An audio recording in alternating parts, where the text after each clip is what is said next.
തോളിൽ നീ ഏറിയാൽ മാറിതിൽ കാണാം. തോളിൽ നീ വാലിതാ സ്വർഗമേ പോകാം. മെല്ലെ മെല്ലെ ഒന്ന് hello guys, welcome back to my YouTube channel. So ഇന്നത്തെ നമ്മുടെ വീഡിയോ എന്ന് പറയുന്നത് ഒരു കുഞ്ഞു മോർണിംഗ് റുട്ടീൻ വീഡിയോ ആണ്. ഞാൻ രാവിലെ മോർണിംഗിൽ ചെയ്യുന്ന കുറച്ച് കാര്യങ്ങളാണ് ഈ വീഡിയോയിൽ ഞാൻ ഉൾപ്പെടുത്തിയിട്ടുള്ളത്. അപ്പോൾ ഫസ്റ്റ് തന്നെ ഞാൻ രാവിലെ ഉറക്കെണീറ്റതിന് ശേഷം ഞാൻ കുറച്ച് വെള്ളം കുടിക്കും. അതിനുശേഷം ബ്രഷൊക്കെ ചെയ്ത് ഫേസ് വാഷൊക്കെ ചെയ്തതിന് ശേഷം ഒരു കോഫി ഇട്ട് കുടിക്കും. കോഫി എനിക്ക് എന്തായാലും അത്യാവശ്യമായിട്ടുള്ള ഒരു കാര്യമാണ്. അത് കഴിഞ്ഞിട്ട് ഞാൻ രാവിലെ ബ്രേക്ക്ഫാസ്റ്റ് ഉണ്ടാക്കിയാണ്. അപ്പം ഇന്നത്തെ ബ്രേക്ക്ഫാസ്റ്റ് എന്ന് പറയുന്നത് ദോശയും ചിക്കൻ കറിയുമാണ്. അപ്പോൾ ഇന്ന് എനിക്ക് ഒരുപാട് വർക്കൊന്നും ഇല്ലാത്തൊരു ഡേ ആണ്. അപ്പോൾ എനിക്ക് ഒരുപാട് സമയമുണ്ട് എൻ്റേതായ കുറച്ച് കാര്യങ്ങളെല്ലാം ചെയ്ത് തീർക്കാൻ വേണ്ടിയിട്ട്. അപ്പോൾ ഞാൻ ദോശയും ചിക്കൻ കറിയൊക്കെ ഉണ്ടാക്കിയതിന് ശേഷം ഞാൻ എൻ്റെ skin care morning skin care ചെയ്യാമെന്ന് വിചാരിച്ചു. അപ്പോൾ ഞാൻ ടോണറായിട്ട് ഇവിടെ ഉപയോഗിക്കുന്നത് പ്ലമ്മിൻ്റെ ടോണറാണ്. അപ്പോൾ ഇത് ഞാൻ ഡീറ്റെയിൽസ് ആയിട്ടൊന്നും ഈ ഒരു വീഡിയോയിൽ ഞാൻ പറയുന്നില്ല സ്കിൻ കെയറിനെ കുറിച്ചിട്ട്. ഞാൻ ഈ ഒരു സ്കിൻ കെയർ ഞാനിപ്പോൾ കറക്റ്റായിട്ട് തുടങ്ങിയെന്ന് പറഞ്ഞാൽ ഒരു 2 months അടുപ്പിച്ചാണ് ഞാൻ എൻ്റെ സ്കിൻ കെയർ ഡെയിലി കണ്ടിന്യൂസ് ആയിട്ട് ചെയ്യാൻ പറ്റുന്നത് തന്നെ. കാരണം എനിക്കില്ലെങ്കിൽ ടൈമൊന്നും കിട്ടാറില്ല. വല്ലപ്പോഴുമാണ് ഞാനത് ചെയ്യുന്നത്. പക്ഷേ ഇപ്പം ചെയ്യുന്നത് വഴി എനിക്ക് സ്കിന്നിൽ നല്ല മാറ്റം എനിക്ക് നന്നായിട്ട് അറിയാൻ പറ്റുന്നുണ്ട്.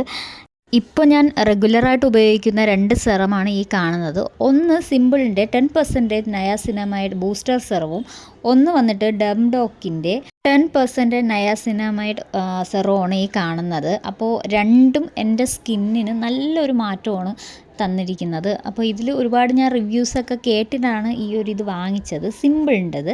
ഡെർംഡോക്കിൻ്റെ വന്നിട്ട് ഞാൻ ഒരു റിവ്യൂസും നോക്കിയില്ലായിരുന്നു യൂട്യൂബിൽ, ഞാൻ അല്ലാതെ വാങ്ങിച്ചതാണ്. അപ്പോൾ ഇത് തീരാറായതുകൊണ്ട് ഇതിൽ ഓഫർ ഉള്ളത് കൊണ്ടാണ് ഞാൻ ഈ ഒരു ഡെർംഡോക്കിൻ്റെ നയാസിനമൈഡ് സെറം വാങ്ങിച്ചതിന് ശേഷമാണ് ഒരുപാട് റിവ്യൂസ് ഞാൻ കണ്ടത്. കാരണം ഒരുപാട് പേർക്ക് പിമ്പിൾസ് വരുന്നുണ്ടെന്ന് പറഞ്ഞിട്ട് ഡെംഡോക്കിൻ്റെ റിവ്യൂ ഞാൻ കണ്ടിട്ടുണ്ടായിരുന്നു. അങ്ങനെ അതിനുശേഷം എനിക്ക് നല്ല ടെൻഷൻ ഉണ്ടായിരുന്നു ഫേസിൽ ഇതുപോലെ പിമ്പിൾസ് വരുമോ എന്നുള്ളത്.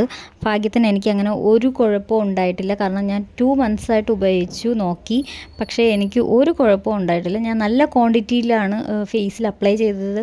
മോർണിംഗ് ആയാലും നൈറ്റ് ആയാലും 2 ടൈമിലും ഞാൻ യൂസ് ചെയ്തിട്ട് എനിക്ക് ഒരു പ്രോബ്ലം ഉണ്ടായിട്ടില്ല. പിന്നെ അതിനുശേഷം ഞാൻ മോയ്സ്ചറൈസർ ക്രീമാണ് ഉപയോഗിക്കുന്നത്. അതും നന്നായിട്ട് ഫേസിലൊക്കെ അപ്ലൈ ചെയ്ത് കൊടുക്കുന്നുണ്ട്. ടോണർ സെറം അതുപോലെ തന്നെ മോയ്സ്ചറൈസർ, ഈ 3 സ്റ്റെപ്പും ചെയ്തതിന് ശേഷം പിന്നെ ഇട്ട് കൊടുക്കുന്നത്, വീട്ടിലായാലും പുറത്ത് പോയാലും ഞാൻ ഇട്ട് കൊടുക്കുന്നതെന്ന് പറഞ്ഞാൽ ഈ സൺസ്ക്രീനാണ്. ഇത് ഡോട്ട് ആൻഡ് കീയുടെ സൺസ്ക്രീനാണ്. ഇതിൽ SPF 50++ വരുന്നുണ്ട്. അപ്പം ഇതാണ് ഞാൻ ഉപയോഗിക്കുന്നത്. 2 finger റൂളിലാണ് ഞാൻ ഈ ഒരു സൺസ്ക്രീൻ ഉപയോഗിക്കുന്നത്. ഇതും നല്ലൊരു കവറേജ് തരുന്നതാണ്. പിന്നെ ഇത് വലിയൊരു ഡീറ്റെയിൽഡ് വീഡിയോ ഒന്നും അല്ല. ഞാൻ ഈ സ്കിൻ കെയറിനെ കുറിച്ച് വേണമെങ്കിൽ ഞാൻ നെക്സ്റ്റ് വീഡിയോയിൽ ഇത് ഒരു ഡീറ്റെയിൽഡ് വീഡിയോ ആയിട്ട് അപ്ലോഡ് ചെയ്യുന്നതായിരിക്കും. പിന്നെ മോർണിംഗ് സ്കിൻ കെയർ റുട്ടീൻ ഇത്രയൊക്കെ ഉള്ളൂ. ഞാൻ രാവിലെ ഒരുപാട് ടൈം ഉണ്ടായിരുന്നു, എനിക്ക് വർക്കില്ലായിരുന്നു. അതുകൊണ്ട് എനിക്ക് എൻ്റെ കാര്യങ്ങൾ ചെയ്യാൻ, ഞാൻ നേരത്തെ പറഞ്ഞതുപോലെ തന്നെ എൻ്റെ കാര്യം ചെയ്യാൻ എനിക്ക് ഒരുപാട് സമയം കിട്ടി. അതുകൊണ്ട് ഞാൻ ഒരുപാട് നേരം അവിടെ ഇരുന്നു, എൻ്റെ സ്കിൻ കെയർ ഒക്കെ കംപ്ലീറ്റ് ചെയ്തു. പിന്നെ അതിൻ്റെ ഇടയ്ക്ക് മോള് വന്നു, മോളുമായിട്ട് ഒരുപാട് നേരം സംസാരിച്ചു, അങ്ങനെ ഇരുന്നു. അപ്പോൾ ഈ കാണുന്നതൊക്കെയാണ് എൻ്റെ സ്കിൻ കെയർ പ്രൊഡക്ട്സ് എന്ന് പറയുന്നത്. വേറെയും കുറച്ചുകൂടി പ്രൊഡക്ട്സ് ഉണ്ട്, അത് ഞാൻ ഈ ഒരു വീഡിയോയിൽ കാണിക്കുന്നില്ല, നമുക്ക് നെക്സ്റ്റ് വീഡിയോയിൽ ഞാൻ കാണിക്കാം. അതുപോലെ തന്നെ നമ്മളുടെ യൂട്യൂബ് ചാനൽ 2K സബ്സ്ക്രൈബേഴ്സ് ആയിരിക്കുകയാണ്. അപ്പം സപ്പോർട്ട് ചെയ്യുന്ന എല്ലാവർക്കും ഒരുപാട് താങ്ക്സ് ഉണ്ട്. അപ്പം ഇനിയും ഇതുപോലെ സപ്പോർട്ട് ചെയ്യുക, നമ്മളെ വീഡിയോസ് കാണുക, ലൈക്ക് ചെയ്യുക. അതുപോലെ തന്നെ പുതിയതായിട്ട് കാണുന്നവരാണെങ്കിൽ പ്ലീസ് ഒന്ന് സബ്സ്ക്രൈബും കൂടി ചെയ്യുക. അപ്പോൾ ഒരുപാട് ഹാപ്പിയാണ് ഞാൻ. ഇപ്പോൾ മോർണിംഗ് സ്കിൻ കെയർ കഴിഞ്ഞിട്ട് ഞാൻ ബ്രേക്ക്ഫാസ്റ്റ് കഴിക്കുന്നുണ്ട്. ദോശയും ചിക്കൻ കറിയാണ് കഴിച്ചത്. പിന്നെ ഒരു 11 മണിയൊക്കെ ആയപ്പോൾ ഈ ഒരു ക്യാരറ്റാണ് കഴിച്ചത്. പിന്നെ എനിക്കൊരു കൊറിയർ ചെയ്യാൻ പോകാനുണ്ടായിരുന്നു. അപ്പോൾ അതെല്ലാം പാക്ക് ചെയ്തതിന് ശേഷം ഞാൻ കൊറിയർ ചെയ്യാൻ പോകുന്നുണ്ട്. അപ്പോൾ ഉച്ചയ്ക്കുള്ള ലഞ്ചൊക്കെ തയ്യാറാക്കിയതിന് ശേഷമാണ് ഞാൻ കൊറിയർ ചെയ്യാൻ പോയത്. ഏകദേശം ഒരു 12:30 മണിയായി ഞാൻ കൊറിയർ ചെയ്യാൻ പോയപ്പോൾ. തിരക്കൊന്നും ഇല്ലായിരുന്നു, പെട്ടെന്ന് തന്നെ കൊറിയർ ചെയ്തിട്ട് വന്നു. പിന്നെ എഗ് ബിരിയാണിയാണ് ഉണ്ടാക്കിയത്. ബിരിയാണി അതുപോലെ തന്നെ സലാഡ് പപ്പടമൊക്കെ ഉണ്ടാക്കി കഴിച്ചതിന് ശേഷം ഞാനും എൻ്റെ ഹസ്ബൻഡും കൂടെ പുറത്തോട്ടൊന്ന് പോയി.